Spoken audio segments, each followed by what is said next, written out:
Baik, di sini saya akan sedikit membagi ilmu tentang strategi-strategi kaderisasi dalam meningkatkan kemampuan leadership mahasiswa. Nah, sebelum saya memberitahu apa itu strategi kaderisasi dalam meningkatkan kemampuan leadership mahasiswa, saya akan memberitahu tentang apa itu kaderisasi, apa itu strategi kaderisasi leadership. Yang pertama adalah strategi. Strategi adalah rencana tindakan yang disusun secara sistematis untuk mencapai tujuan tertentu. Jadi, strategi itu memiliki rencana-rencana yang sudah terstruktur dari awal hingga akhir untuk mencapai tujuan tertentu. Yang kedua adalah kaderisasi. Kaderisasi adalah proses pengembangan individu menjadi anggota organisasi yang berkualitas dan melibatkan pendidikan, pelatihan, dan pengalaman. Yang ketiga adalah leadership. Leadership ini adalah kemampuan mempengaruhi orang lain untuk mencapai mencapai tujuan bersama. Dan leadership itu terdiri dari berbagai keterampilan seperti komunikasi, pengambilan keputusan, dan motivasi, pengambilan keputusan yang baik. Nah, tadi saya sudah menjelaskan tentang apa itu strategi, kaderisasi, dan leadership. Di sini saya akan memberitahu strategi-strategi kaderisasi dalam meningkatkan kemampuan leadership. Ada apa saja? Saya di sini hanya memaparkan 4. Yang pertama adalah pelatihan dan pendidikan. Yang kedua adalah pengalaman praktis. Yang ketiga adalah mentoring. Dan yang keempat adalah evaluasi berkala. Yang pertama ini pelatihan dan pendidikan. Di pelatihan dan pendidikan ini ada seperti contohnya ada workshop kepemimpinan. Yang kedua pelatihan komunikasi efektif atau soft skill. Dan yang ketiga study banding. Yang pertama adalah workshop kepemimpinan. Nah, 3 contoh ini itu saling bertautan seperti kayak komunikasi efektif. Kita di komunikasi efektif ini untuk membangun soft skill yang baik, yaitu seperti manajemen waktu dan keterampilan komunikasi. Leadership bisa dilatih dengan kita mengikuti pelatihan berbicara di depan umum seperti berdebat dalam hal baik, mengikuti workshop-workshop yang terstruktur dan sudah jelas komunikasinya. Dan menurut saya kita sebagai kader-kader yang baik memiliki pemikiran untuk mengadakan seperti pelatihan yang terstruktur seperti pelatihan public speaking, pelatihan pembuatan makalah, pelatihan pembuatan artikel, dan lain-lain. Dari situ kita tahu kemampuan mahasiswa kampus, apa yang mereka bisa dan apa yang mereka belum bisa.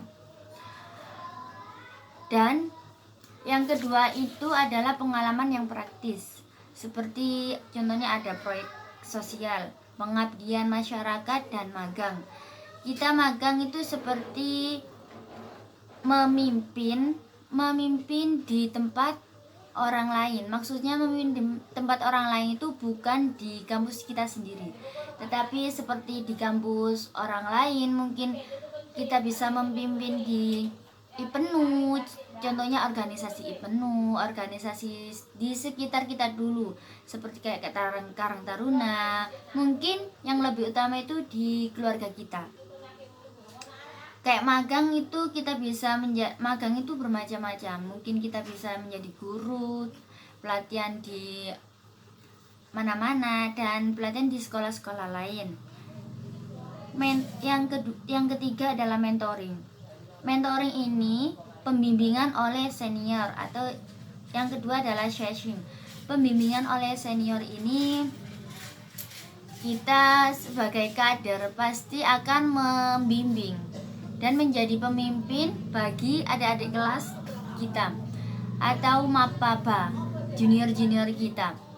Kita juga butuh bimbingan untuk menjadi pemimpin yang lebih baik. Itu bagaimana? Setelah kita menjadi kader-kader yang baik dan pemimpin yang baik, kita bisa memimpin mapaba atau adik kelas kampus kita.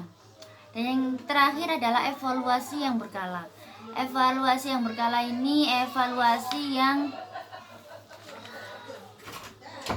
disusun dari evaluasi yang sudah jelas dari senior mungkin mengevaluasi kegiatan yang pernah kita lakukan, itu bisa dievaluasi dan bisa diperbaiki dengan baik. Nah, dari evaluasi tersebut memungkinkan organisasi untuk menyesuaikan strategi dan pendekatan sesuai kebutuhan. Jadi, tahap yang terakhir adalah evaluasi. Kita bisa mengevaluasi kegiatan-kegiatan yang tadi yang sudah kita rencanakan dan kita jalankan dengan baik dan di kaderisasi kampus dalam organisasi PMII. Jadi kita tahu tentang kekurangan, kelebihan kegiatan yang kita rencanakan tadi di organisasi PMII. Dalam upaya meningkatkan strategi kaderisasi leadership, cukup sekian penjelasan saya tentang strategi kaderisasi dalam meningkatkan kemampuan leadership mahasiswa. Mungkin kita juga bisa berkolaborasi dengan kampus-kampus lain, seperti berkolaborasi dalam kegiatan mapaba, SIG, PKD, dan kegiatan organisasi-organisasi lain. Dengan kita berkolaborasi dengan kampus-kampus lain, kita bisa mengetahui perkembangan dan kemajuan kampus lain itu apa. Kita juga mendapatkan motivasi yang kurang untuk kampus-kampus kita, dan kita bisa ajukan untuk kampus-kampus kita. Tujuan saya mengambil judul strategi kaderisasi dalam meningkatkan kemampuan leadership mahasiswa ini untuk membentuk kader yang berintegritas, berkomitmen, berkompeten, berkontribusi pada masyarakat, khususnya pada kaderisasi pergerakan mahasiswa Islam Indonesia di kampus kita. Untuk mencetak kader-kader yang tidak hanya cerdas, tetapi juga memiliki integritas dan komitmen yang tinggi. Kader-kader ini diharapkan mampu menjadi pemimpin yang inspiratif dan membawa perubahan positif bagi masyarakat sekitar. Kesimpulan dari presentasi saya hari ini adalah dalam upaya meningkatkan strategi kaderisasi leadership mahasiswa dalam organisasi PMII, dengan kita kompak, bekerja keras, selalu ada satu sama lain, kita bisa menjalankan program-program tersebut dengan baik dan terstruktur, dan bisa mencapai visi dan misi yang kita inginkan semua, yang kita harapkan. Dengan demikian, strategi kaderisasi dalam meningkatkan leadership mahasiswa kampus dalam organisasi PMII yang menjadi generasi yang berkualitas, efektif dan relevan dalam meningkatkan leadership mahasiswa ini untuk menjadi yang lebih baik dan menjadi kader-kader yang bertanggung jawab. Sekian, terima kasih. Mohon maaf apabila ada salah kata yang kurang baik. Assalamualaikum warahmatullahi wabarakatuh.